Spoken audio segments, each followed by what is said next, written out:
Hello students, how are you all? Today we'll start our new academic session with English. The first poem is Where the Mind is Without Fear. The author of this poem is Rabindranath Tagore.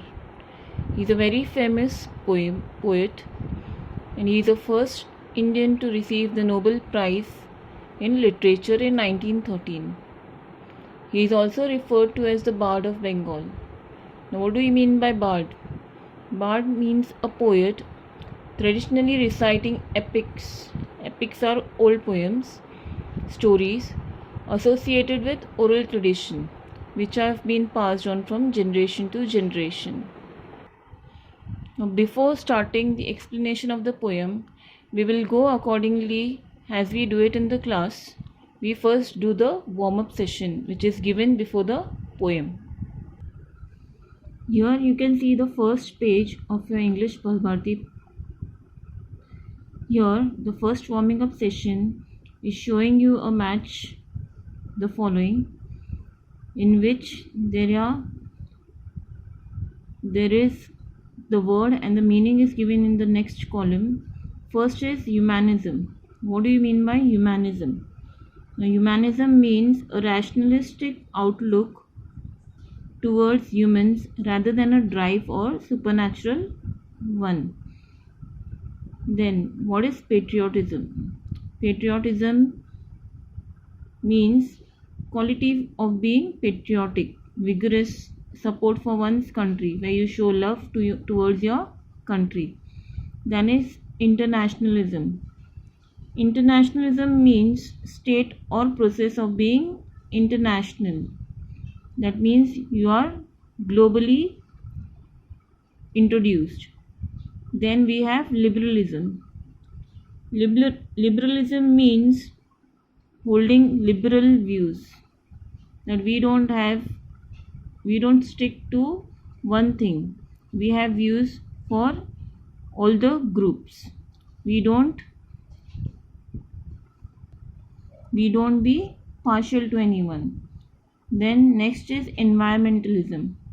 It is showing concern and action aimed at protecting the environment. Those who show love towards the environment, saving it and doing good for the environment. Then we have the forms of English poems. Now we have different forms in English poem. There are sonnet, limerick, ballad, elegy, free verse, epic, lyric, humorous and idle. Now from here the meanings are given and we'll just sort them out from here. The first one, which is given, a long story poem, often mythical. What is mythical? Myth means something which is not true. No evidence is being found of it being true. Such poems are known as epics. So you can see here it is given away epic, you can write it down. Then the second is a short story poem with a message. A poem which is short and it conveys a message. Such poems are known as ballad. The next poem is a poem of 14 lines. A poem is only of 14 lines. It is called a sonnet. Then a song-like poem. A song-like poem. How we say when we listen to a song, we say the lyrics. So a song-like poem is called a lyric. Then we have a poem with a uniformity of rhyme, rhythm, etc. With no uniformity of rhyme, rhythm, etc. Where there are no rhyme schemes, no rhythm, only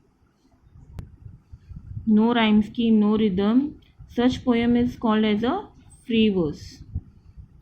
Then we have a poem set in picturesque rustic background.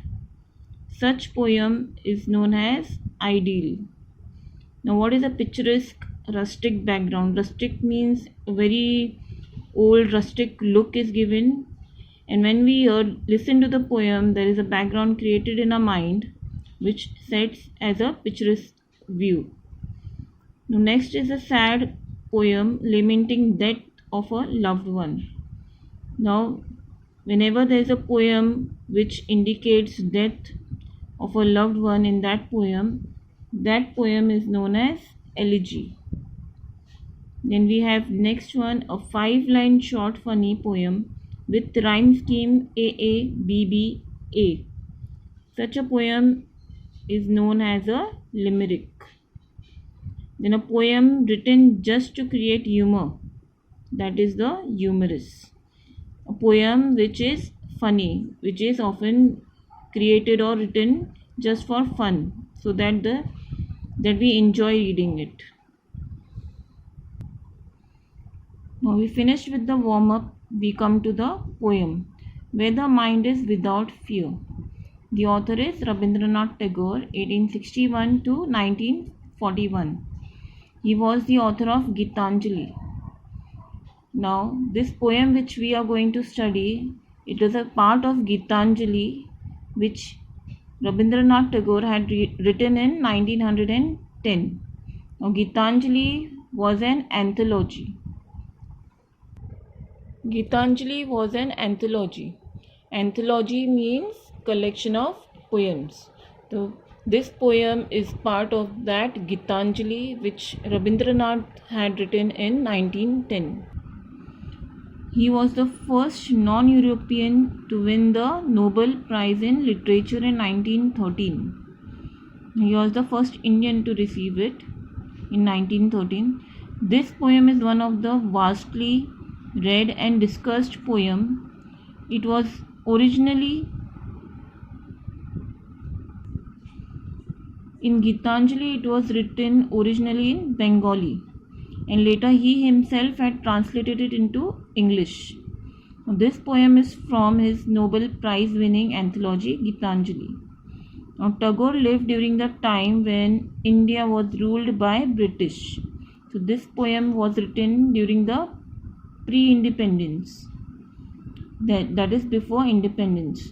Tagore had witnessed the Indians facing the exploitation, the hardships, and the rudeness of the Britishers who ruled over India. In this poem, besides political freedom from British, Tagore also appeals to God for social, educational and economic freedom for the people of India. Now this poem which Rabindranath ji had written, it was a prayer to God which he had made through his poem. We come to the poem, the first line, where the mind is without fear and the head is held high. Now in this line, Rabindranath is asking God for people's mind to be free of fear and the head is held high. Here, whenever a person is free of fear, he is proud and his head is held high because he is not under any pressure. We come to the line where knowledge is free. Here, the author wants that the country should not limit its knowledge to only the upper class people. The knowledge should be free for all. It should not be only for the high or the rich in the society. It should be available for each and every class of the people. जब हम independence के वक्त की बात करते हैं तब उस ज़माने में कास्ट सिस्टम बहुत प्रिवेलिंग था, जहाँ पे अपर कास्ट, लोअर कास्ट ये सब बहुत चलता था. और उस वक्त ये माना जाता था कि जो लोअर कास्ट हैं उनको ये सारे सुविधा, ये सारे चीज़ें नहीं मिलनी चाहिए. स्कूल जाना, अपने आप को एडुकेट करना, ये सब उनको दिया ही नहीं जाता था. तो यार ऑथर यही चाहते हैं कि जो नॉलेज है वो सबको मिले, सबके लिए एक बराबर हो. Next line, where the world has not been broken up into fragments by narrow domestic walls. Here the poet expresses his views against the barriers between men. He wants to see a world where men are not pulled apart by petty or small issues. Now in this line, narrow domestic walls means division on the basis of religion, caste, class and color in societies and between countries of the world. यहाँ पे जो author है हमें बताना चाहते हैं कि वो नहीं चाहते कि दुनिया के लोग छोटे छोटे इश्यूज़ की वजह से अलग हो. जैसे कि अभी हमने कास्ट के बारे में बात की. जो अपर कास्ट है वो अपने आप को बहुत ही सुपीरियर मानते हैं और वो अपने आप को टॉप पे देखना चाहते हैं, इसलिए वो दूसरे लो कास्ट पीपल को कभी आगे आने नहीं देते. फिर if we talk about division on basis of class and colour, जैसे अगर हम कंट्रीज़ के बारे में बात करेंगे तो अफ्रीका में ये बहुत हुआ था, रेसिज्म ऑन कलर. जो ब्लैक्स हैं उनको बहुत नीचा माना जाता था और जो वाइट्स हैं उनको बहुत ही अच्छा. Next line, where the words come out from the depth of truth. Here the poet feels that the countrymen should speak the truth as it is essential for a nation's progress and for a peaceful life. One lie leads to another. So the poet wants the people to possess good moral qualities, which is important for political freedom. यहाँ author चाहते हैं कि जो देश के लोग हैं वो सच्चाई से आगे बढ़े, क्योंकि एक झूठ बोलने पर हमें दूसरा झूठ बोलना ही पड़ता है उसे कवर करने के लिए. तो वो चाहते हैं कि हमेशा वो सच बोले, क्योंकि सच्चाई के साथ ही हम एक अच्छी नींव रख सकते हैं, एक अच्छा फाउंडेशन रख सकते हैं. Next line, where tireless striving stretches its arms towards perfection. Here the poet wants the countrymen to struggle and work hard constantly to achieve perfection in whatever they choose and thus make their country a free nation. यहाँ रविंद्रनाथ जी चाहते हैं कि ये देश के लोग जो भी करें वो उसमें इतना मेहनत डाले, इतना ट्रायलिस स्ट्राइविंग डाले कि वो उसमें परफेक्ट हो जाए और उससे वो देश को आगे लेके जाए. Next line, where the clear stream of reason has not lost its way into the dreary desert sand of dead habit. Here the author hopes that people will take active role in making decisions that define the world and their purpose of being in this world.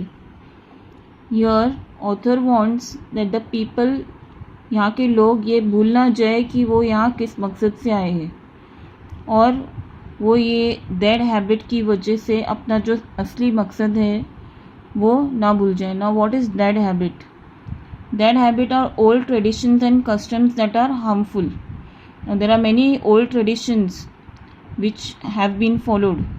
Few would be sati, that is the burning of the widow on the pyre of his dead husband. Then we have child marriages, then we have the dowry system. All these practices are related to dead habit. As these things harm the society, they don't let the society to grow, they don't let people to think.